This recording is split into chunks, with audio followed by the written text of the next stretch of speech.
부활의 영광을 살아가라, 그런 제목으로 주님 말씀 나눌 때 은혜와 축복의 귀한 시간 되어질 수 있기를 간절히 소망합니다. 예수님은 하나님과 우리의 중보가 되셨습니다. 하나님께 닿을 수 있고 또 우리와도 소통하시는 그런 중보자, 하나님과 사람의 중보자는 예수님밖에 없다라는 것을 믿으실 수 있기를 축복합니다. 왜 예수님은 하나님과 사람의 중보자이실까요? 그것은 예수 그리스도께서 하나님의 아들, 예수 그리스도께서 근본 삼위일체 하나님이시기 때문에 하나님과 소통이 되어지는 것입니다. 또 예수 그리스도께서 요셉의 아들로 마리아를 통하여서 그렇게 태어나셔서 성령으로 마리아를 통하여 태어나셨기 때문에 사람의 아들이 되셨어요. 이 땅에 하나님과 사람의 중보는 아무도 되지 못합니다. 왜냐하면 누구도 하나님을 만족시킬 수 없고 사람의 온전한 사람, 온전한 하나님을 충족할 수 없기 때문에 그렇습니다. 그런데 예수님은 온전한 하나님의 아들이셨고 또 온전한 사람의 아들이 되심으로 말미암아 사람의 죄를 위하여 또 하나님의 그 원하시는 하나님 앞에 죄를 용서하시는 제물이 되기에 합당했고, 그래서 우리와 하나님의 중보자가 되어서 십자가에 죽으셔서 우리 모든 죄를 용서하시는 그런 우리 구세주가 되셨다라는 것입니다. 세상에는 그 누구도 하나님과 사람의 중보자가 없습니다. 세상에는 그 누구도 하나님과 사람을 연결할 수 없습니다. 그래서 사도행전 4장에 보니까 다른 이로서는 구원을 얻을 수 없나니 천하 인간의 구원 얻을 만한 다른 이름을 우리에게 주신 적이 없다라고 그렇게 말씀하셨습니다. 그래서 그 누구도 우리 대신 십자가에 죽을 수 없고 그 누구도 우리의 모든 죄를 용서할 수도 없고 부활할 수도 없는데 예수님은 하나님의 아들이요 사람의 아들이셨기 때문에, 완전한 하나님의 아들, 완전한 사람의 아들이었기 때문에 하나님과 우리의 가교가 되어지고 또 우리 모든 죄를 위하여 죽으실 수 있고 하나님이셨기 때문에 또 살아나는 이런 놀라운 일들을 하게 되어진 것입니다. 우리 주 예수 그리스도께서 우리의 모든 죄를 짊어지시고 죽으셨는데 하나님의 아들이셨기 때문에 다시 살아나는 일이 있었습니다. 오늘은 그것을 기념하는 부활주일입니다. 이 부활주일이 우리에게 너무나 의미가 있는 것은 우리는 죄 때문에 죽을 수밖에 없지만 예수님이 우리 대신 죽어주시고 예수님이 죄 때문에 우리 죄 때문에 죽으셨지만 부활하셨던 것처럼 우리에게 부활과 영생의 소망을 주는 날이기 때문에, 그래서 오늘 우리 윤성은 지사님 말씀하신 것처럼 오늘은 기쁜 날 중에 가장 기쁜 날, 사실은 예수 그리스도의 부활의 이날은 성탄절 못지않은 기쁨의 날이다라고 그렇게 생각할 수 있는 그 날입니다. 오늘 주의 이 영광과 부활의 은혜를 다 같이 누릴 수 있는 우리가 되어질 수 있기를 간절히 소망합니다. 이 부활의 영광을 누렸던 사람들, 그 사람들의 이야기를 오늘 좀 해보려고 합니다. 첫 번째, 부활을 최초로 목격한 여인들이 있었습니다. 오늘 말씀에는 막달라 마리아와 다른 마리아가 무덤을 보려고 갔더니 이렇게 말씀했습니다. 막달라 마리아와 다른 마리아다 표현했고, 마가복음 16장에는 보니까 막달라 마리아와 야고보의 어머니 마리아다라고 그렇게 표현했습니다. 누가복음 24장에는 막달라 마리아와 요한나와 야고보의 모친 마리아, 다음에 이제 마지막 요한복음 20장에는 막달라 마리아 이렇게 표현했습니다. 공통성을 가지는 사람이 있죠. 막달라 마리아입니다. 7 귀신 들었다가 예수님께 치유받았던 사람, 예수님께 고침받았던 사람, 그리고 야고보의 어머니 마리아. 또 하나의 공통점은 모두 다 여인이었다라는 것입니다. 우리 시대를 생각하면 그게 어쨌다는 거야 이렇게 말할 수도 있겠습니다. 예수님이 부활하시는데 여인들이 가서 예수님을 처음 만날 수도 있는 거지. 그게 문제야 이렇게 생각할 수 있어요. 그런데 2000년 전에 근동의 사회, 고대 근동의 사회는 그런 문화가 아니었어요. 그 당시의 여인들은 숫자에도 들지 아니하고 인권이라고는 진짜 손톱만큼도 없는 그런 사람들이 여인들이었다는 거예요. 오병이어 기적에 보니까 여자와 어린아이 외에 5,000명이 먹었다 그렇게 표현하잖아요. 그렇죠? 먹는 숫자에 입에도 표현시키지 않던 사람들이 여인이었다라는 거예요. 철저히 무시되고 외면되는 사람들. 그런데 하나님의 아들이 우리를 위하여 죽으셨다가 살아나는 이 엄청난 사건, 이런 걸 우리는 세기의 사건이라고 그러죠. 이런 세기의 사건이 있을 때 하나님께서는 누구를 뽑아가지고 부활한 예수님을 처음 만날 수 있게 하셨느냐. 귀신 들렸던 여인 막달라 마리아, 그리고 야고보의 어머니, 또 요한나, 이런 여인들을 통하여서 주님을 만날 수 있도록, 부활의 주님을 만날 수 있도록 그렇게 하셨다라는 것을 보여주고 있습니다. 다시 오실 주님을 가장 먼저 배울 수 있는 우리 구정중앙교회 식구들이 되며 우리 믿음의 사람들이 다 되어질 수 있기를 간절히 소망합니다. 왜 이 사람들이 이렇게 부활하신 주님을 처음으로 만나는 이런 은혜를 누리게 되어졌을까요? 그것은 이 사람들이 공통적으로 보면 은혜 받은 사람들이다라는 것입니다. 첫 번째가 은혜 받은 사람, 그리고 주님 앞에 헌신하던 사람, 자기를 드렸던 사람들이죠. 그 다음에 끝까지 주님을 따라갔던 사람, 주님이 이 땅에서 기적을 행하고 이적을 행하고 하나님 나라를 가르칠 때에도 여인들은 거기 있었습니다. 십자가에 못 박혀 죽으실 때도, 제자들이 전부 도망갈 때도 여인들은 거기 있었습니다. 로마 군병들이 겹겹이 에워싸서 예수님의 무덤을 지키고 있을 때 그냥 눈을 부라리며 누구도 참석하지 못하도록 그렇게 지키고 있을 때 그 자리에 함께 있던 이들이 누구였느냐? 여인들이었다라는 거예요.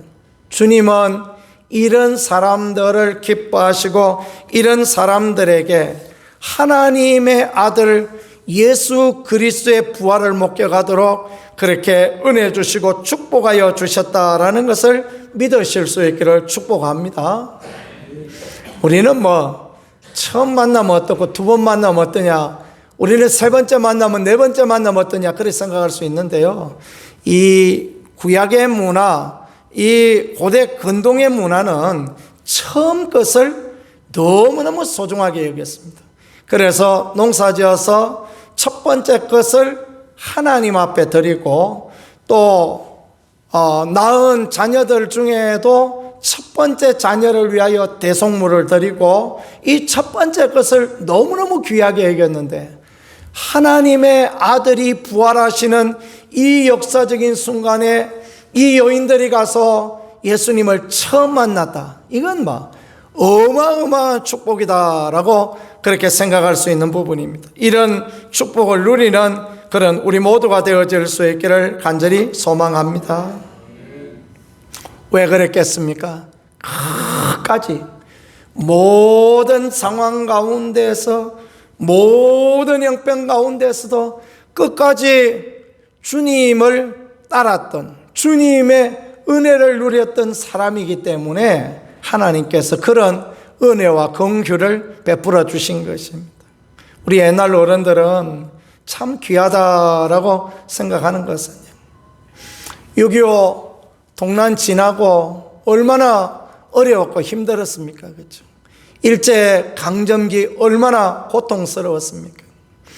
있는 집에도 쌀개를 가지고 수제비 끓여 먹고 하던 그 어렵고 힘든 시절. 그런데 우리 어른들은 그 시대에도 믿음을 잃어버리지 않았습니다. 하나님 앞에 나와 예배드리는데 새벽마다 나와서 그렇게 하나님 앞에 예배하고 그 어렵고 힘든 가운데도 하나님 앞에 귀한 물질들을 구별하여 드리고 그냥 눈이 오나 비가 오나 교회 빠지면 죽는 줄 알고 그렇게 하나님 앞에 나오고 그런 사람들이 있었기에 그런 우리 믿음의 선조들이 있었기에 오늘날 이 부강함과 이 놀라운 축복을 이 아름다운 은혜를 우리가 누리고 삶을 믿으실 수 있기를 축복합니다. 정말 한국은 세계의 기적 가운데 부강해진 그런 나라입니다. 그래서 한강의 기적 그런 표현을 쓰죠. 그죠? 우리는 정말 은혜로 그렇게 세워진 그런 나라요. 축복의 나라입니다. 하나님께서 좋은 지도자들을 세워주시고 하나님께서 피땀 흘려 외국 가서 수고하고 애써서 그 돈 벌어오고 나라 민족을 위해 헌신하던 사람들을 그렇게 보내주시고 수많은 땀방울들 어린 그 영웅들의 그 애씀과 수고로 수출하고 그래서 오늘 이 나라가 잘 사는 나라 되어지지 않습니까? 하나님께서 우리 선조들의 그 눈이 오나 비가 오나 하였던 그 하나님 앞에 있는 아름다운 신앙 그걸 보셨다라는 것을 믿고 우리도 끝까지 최후 승리 얻을까지 주님만 믿고 신뢰하며 나가는 그런 분들이 될 수 있기를 간절히 소망합니다.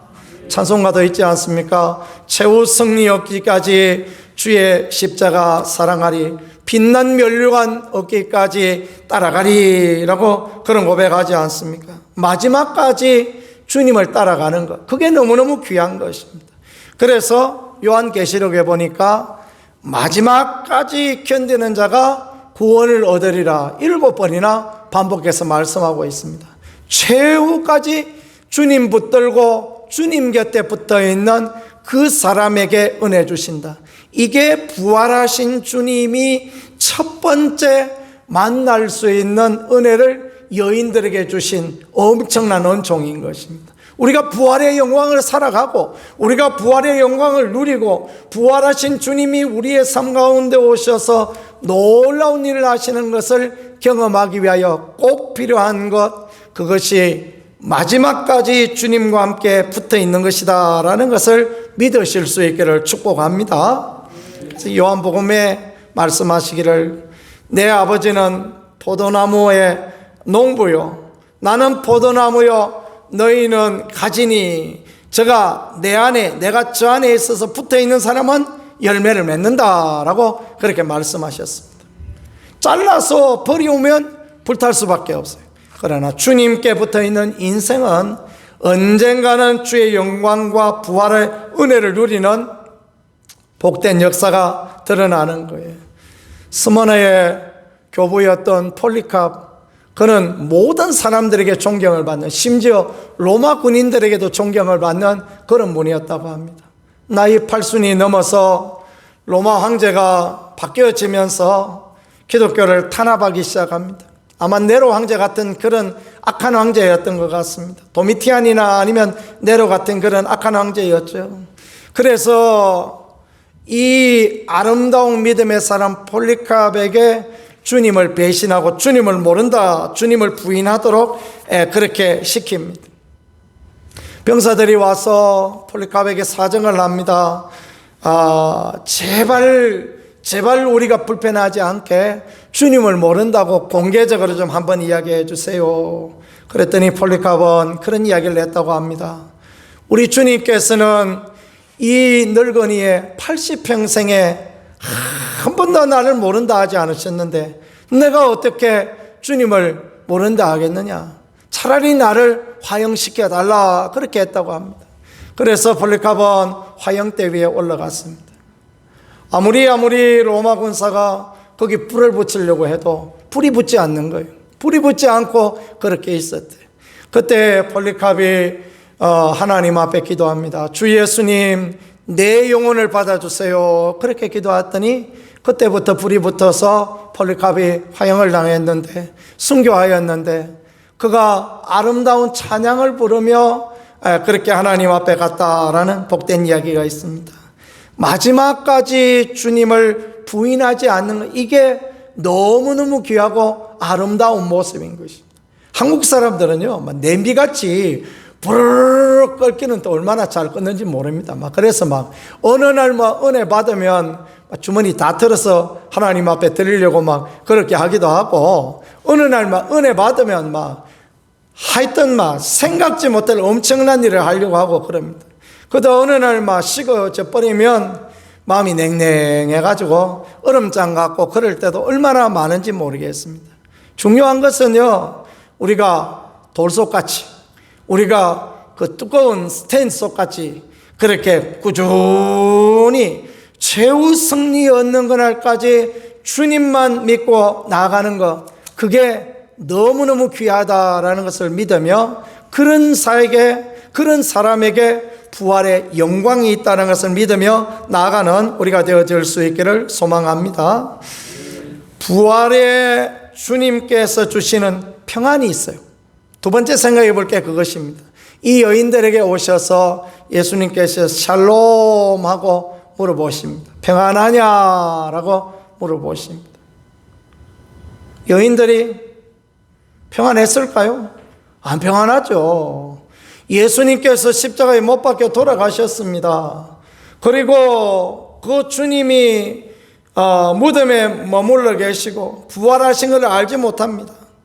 예수님께서 마리아와 여인들에게 평안하냐, 샬롬 하고 물어보셨는데 무슨 평화가 있겠습니까? 그래서 오늘 말씀에는 보니까 천사도 예수님도 계속해서 무서워하지 말라, 두려워하지 말라 그런 이야기를 하시죠. 로마 군병도 무섭고 예수님이 돌아가시고 나니까 앞으로 되어질 일도 걱정이 되고 그런 그들이었습니다. 그런데 주님께서 그들에게 오셔서 처음 하신 말씀, 샬롬, 평안하냐, 평안이 너에게 있을지어다 라고 말씀하십니다. 어떤 사람에게 주님의 놀라운 이런 은혜를 주십니까?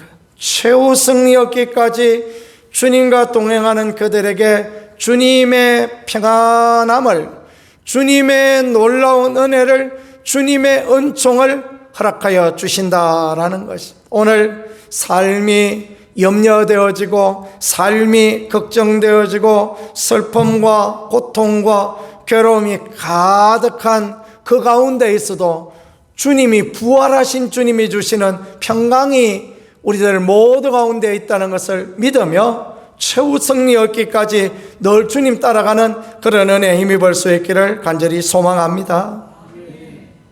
인생에 고난이 없으며 걱정이 없으며 염려가 없는 사람이 누가 있겠습니까? 자식 걱정, 건강의 걱정, 물질의 걱정, 관계의 걱정, 온갖 걱정 없는 사람 아무도 없습니다. 그런데 주님을 사랑하는 마음으로 그 죽음의 자리까지도 주님을 따라갔던 이 여인들에게 주님께서 너희에게 평강이 있을지어다 샬롬 하고 은혜를 주시는 것입니다.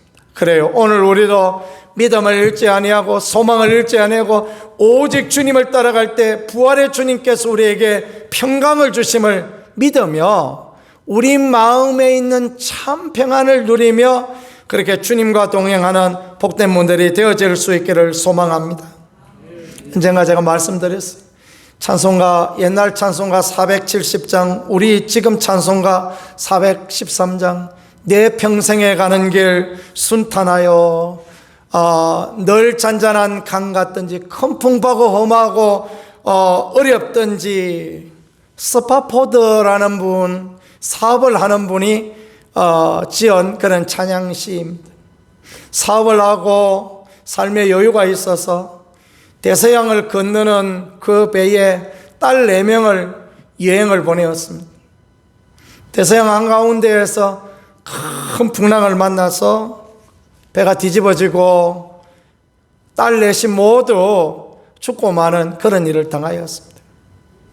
얼마나 안타까운 일입니까? 그죠? 그래서 스파포드는 하나님 앞에 항변을 하며 기도를 했대요. 하나님, 이럴 수가 있습니까? 이럴 수가 있습니까? 어찌 이럴 수가 있습니까? 하면서 하나님 앞에 통곡을 하고 항변을 했대요. 나도 내 자녀도 열심히 믿음의 삶을 살았는데 하나님 이럴 수가 있습니까? 어느 순간에 하나님께서 그의 눈을 열어주셨는데 천국에서 예수님과 함께 흰옷을 입고 거닐고 있는 그 자녀들의 모습을 하나님께서 보여주셨다는 거예요. 스포포드는 그 뒤에 깨달았습니다. 아, 그렇구나. 내 자녀들은 너무너무 좋은 하나님의 천국에 지금 있구나. 그래서 그는 찬양을 지었습니다. 내 평생에 가는 길 어떠하더라도 평생에 가는 길 잔잔하여 강 같든지 큰 풍파로 무섭고 어렵든지 나의 영혼은 늘 편하다. 마귀는 우리를 삼키려고 입 벌리고 달려와도 주 예수 우리의 대장되니 끝내 싸워 이기리라 믿음의 고백을 하는 그런 사람 되었다라는 것입니다. 부활하신 주님의 은혜는 그런 거예요. 우리나 세상 사람들이나 당하는 고난, 어려움, 괴로움 똑같습니다. 그러나 우리가 부활의 주님을 믿으면 어려움, 힘듦, 고통, 괴로움에 이길 수 있는 힘을 하나님 주심을 믿으실 수 있기를 소망합니다. 다 같이 외로워요. 그러나 주님이 우리의 외로움을 이길 수 있는 우리의 친구가 되어주시는 것, 그게 얼마나 감사하고 얼마나 행복하고 얼마나 귀한지 모르겠습니다. 빌립보서 4장에 보니까 아무것도 염려하지 말고 너희 구할 것을 감사함으로 하나님께 아뢰라. 그러면 모든 지각에 뛰어난 하나님의 평강이 그리스도 예수 안에서 너희 마음과 생각을 지키시리라 말씀하셨습니다. 그래요, 우리는 힘든 일도 당하지만 늘 부활하신 주님의 은혜가 우리에게 있음을 믿고 주님이 평강 주심을 믿고 믿음의 삶을 온전히 살아가는 그런 분들이 되어지기를 소망합니다. 부활하신 주님이 주시는 세 번째 것은 무엇이냐면요, 회복의 은혜입니다. 한번 같이 해보겠습니다. 회복의 은혜를 주십니다. 아멘. 그 천사가 뭔 이야기를 하느냐 하면 갈릴리로 가라, 그 이야기를 합니다. 또 예수님께서도 이 여인들에게, 내 형제들에게 갈릴리로 가라, 그 말을 하십니다. 아니, 갈릴리에 무슨 꿀 발렸습니까? 왜 갈릴리로 가라 그럽니까? 갈릴리는 사실 예루살렘 같은 그런 좋은 도시가 아닙니다. 이들이 지금 있는 데가 예수님 돌아가시고 부활하신 데가 종교의 중심지, 문화의 중심지, 세상 말로 하면 개도 신사임당 물고 다니는 그런 동네가 예루살렘 아닙니까? 그런데 갈릴리로 가라 그랬어요. 갈릴리 뭐 있다고요? 갈릴리는 로마의 병영이 있던 기지촌입니다. 거기에서 우리 어렵고 힘들 때 무슨 미군 햄 버린 그거 그냥 꺼내다가 씻어서 부대찌개 끓여 먹고 하던 그런 시절이 있었다는 것처럼 그런 어려운 곳이 갈릴리예요. 갈릴리 출신이라 그러면 사람들이 무시합니다. 너 갈릴리 출신이구나. 그 기지촌에 로마 병사들이 있으니까 그 갈릴리에는 창녀촌도 있고, 그랬던 것입니다. 갈릴리 가난하고 어려운 사람들만 살던 곳, 주님은, 부활하신 주님은 천사를 통하여 갈릴리로 가라, 제자들에게 갈릴리로 가라, 그 말씀하십니다. 왜 그렇게 하셨겠습니까? 그 갈릴리에서 제자들이 예수님 만났어요. 그 갈릴리에서 배도 버려두고 부모도 버려두고 거물도 버려두고 예수님 쫓아왔습니다. 마태는 좋은 직장, 세리도 버려두고 그렇게 예수님 쫓아왔습니다. 그 결단이 있던 곳, 그 만남이 있던 곳, 그 아름다운 결단이 있던 곳, 지금 도망가서 예수님 버리고 부인하고 도망가서 낙심하고 절망하고 있는데 그 옛날 처음 사랑의 자리에 가서 그들을 회복시켜 주시고 그들에게 새로운 소명 주시고 그들을 다시 사용하시려고 주님이 갈릴리로 가라 했던 것을 믿으실 수 있기를 축복합니다. 우리의 삶도 마찬가지입니다. 우리들에게 가장 은혜 받았던 그 자리, 가장 헌신을 다짐했던 그 자리로 돌아가라. 부활하신 주님이 우리에게 말씀하십니다. 왜냐하면 우리를 회복시켜 주셔서 영광의 일꾼, 그리스도의 복된 일꾼 되게 하시려고 그래 갈릴리로 가라 하시는 것입니다. 갈릴리 가서 예수님께서는 그 갈릴리에서 제자들을 부를 때하고 똑같은 세트를 만드십니다. 밤새 거물질했는데 한 마리도 못 잡습니다. 그곳에서 깊은 곳에 가서 그물을 던져라 하셨던 분이 예수님이 배 오른쪽에 그물을 던져라 하시고 그리고 그물이 찢어질 만큼 물고기가 잡히게 하십니다. 갈릴리에 처음 만날 때는 그물이 찢어졌지만 마지막 그 부활의 주님을 만날 때는 그물이 찢어지지 않아요. 온전함의 은혜를 주십니다. 그리고 바닷가에서 밤새 불을 피워넣어서 숯불을 만드시고 떡을 구워 놓으시고 생선을 구워 놓으시고 제자들을 먹이고 제자들에게 요한의 아들 시몬아 네가 나를 사랑하느냐 다시 물어보셔서 그래서 진짜 그 주님의 제자로 영원히 살 수 있는 다시 놀라운 회복과 은혜를 주시니 얼마나 감사합니까? 부활하신 주님은 우리가 부활하신 주님, 다시 오신 주님을 처음 만나는 인생으로 살게 해주시기를 원하십니다. 그것은 끝까지 최후 승리하는 그날까지 주님만 신뢰하며 믿음의 길을 달려가는 그런 것이 되어지는 것입니다. 부활하신 주님은 우리에게 평안을 주시기를 원하십니다. 평안이 없고 두려운 이 어려운 때 주님을 만나는 평안을 주시기 원하심을 믿으실 수 있기를 축복합니다. 부활하신 주님은 다시 회복되어져서 우리가 주님의 귀한 일을 감당할 수 있도록 그렇게 하시는 주님이시다라는 것을 말씀을 통하여 가르쳐 주십니다. 부활의 영광을 살아가는 주님이 다시 만나 주시고 주님이 평안 주시고 주님이 회복시켜 주시는 이 은혜를 살아가는 우리 모두가 되어질 수 있기를 우리 구세주 예수 그리스도 이름으로 간절히 축복합니다. 기도 올리겠습니다. 하나님 우리 아버지 감사합니다. 부활의 주님의 그 놀라운 은혜, 부활의 주님의 그 놀라운 영광을 늘 보는 우리가 되어질 수 있게 인도하여 주시고 늘 주님의 은총으로 말미암아 기뻐하고 즐거워하는 복 있는 아름다운 인생 살아갈 수 있도록 아버지 역사하시고 또 인도하여 주시옵소서. 큰 은혜로 인도하실 하나님을 기대합니다. 예수님 귀하신 이름으로 기도드렸습니다. 아멘.